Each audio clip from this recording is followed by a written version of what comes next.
Episode 1 of Berlin starts with Berlin saying goodbye to his third wife. They are getting divorced, and Berlin is saddened about the end of his marriage. In his narration, he says only two things can turn a bad day into a great one: love or a big heist. A car pulls up next to him, and he gets in. In the car, he introduces 4 other people as his crew. We have Kayla, an expert in electronic engineering. However, she is pathologically shy. Secondly, we have Roy, a common thief with a knack for picking doors and Berlin's protege. Thirdly, we have Damian, a professor by day and a criminal mastermind by night. Then finally there is Bruce, the jack of all trades. The gang interrupts a dinner party at a fancy house by pretending to be police officers. Berlin takes the host aside and shows him a fake search warrant. Berlin says the man is being charged with illegal trafficking of antiquities. The man leads Berlin to his vault and picks a particular chalice. After selecting the chalice, Berlin reveals he is not a police officer but will confiscate the item. A guest tries to play a hero, and Berlin puts him in his place. Berlin advises him to stop the ruckus, trying to prove himself to his mistress. He tells the man that dying over love is not worth it. After seeing the gun, the man changes his tune and apologizes, pleading for his life. It is evident that Berlin is taking his divorce hard. Next, the gang travels to Paris and book rooms in a hotel. Berlin introduces a new team member, Cameron. We learn that Cameron has been through a lot and just got out of a mental hospital. As soon as Roy sets his eyes on Cameron,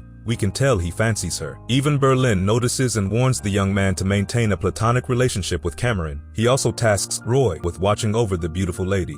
The team gets to work and starts discussing their next heist. The reason they stole the 4th century chalice worth about 40,000 euros. They intend to use the chalice to trick a priest into allowing them into his church, where they will dig a hole and steal 63 jewels worth 44 million euros. The jewels are set to be transported to the biggest, most prestigious auction house in Paris, opposite the church, and that is how they will break in. The church's crypt is only 5 meters from the auction house, and they must follow the old tunnels hidden below. The next day, they visit the priest and pretend to be an excavation team from the Polytechnic University of Salamanca. Kayla has planted 650 references about the team online, and the priest thinks they are legitimate. He hopes the team will find evidence that his church might be the oldest in Paris. The team says they have evidence to believe that there is treasure below the church, and the priest is eager to invite them to the crypt and let them dig. They work on sneaking into a man's house and installing surveillance cameras. The man, Francois, is the only one who knows when the jewels will arrive. The plan is to find out the date of the last shipment to make their move. In the meantime,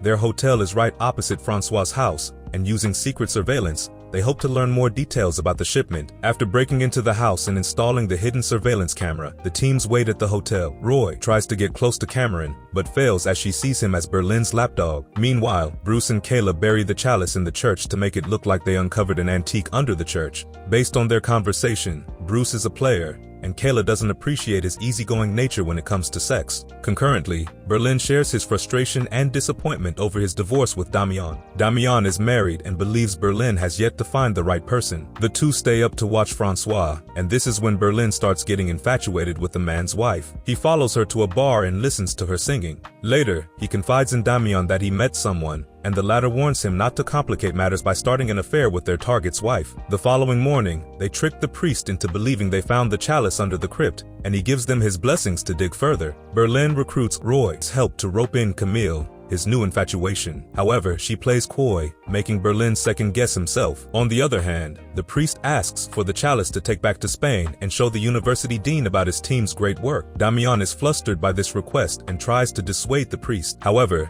the ex-convict, supported by the priest, takes his side. Damian is forced to give up the chalice and calls Berlin to alert him of the situation. In return, Berlin orders Roy to do everything he can to get it back. Berlin can't be bothered to go after the priest himself since he is preparing to go out with Camille after overhearing that her husband forgot their date. Camille decides to go to the opera by herself after being disappointed by her husband, and Berlin sees this as an opportunity to be seized. He dons his tuxedo and acts like he coincidentally met her while walking out of his hotel.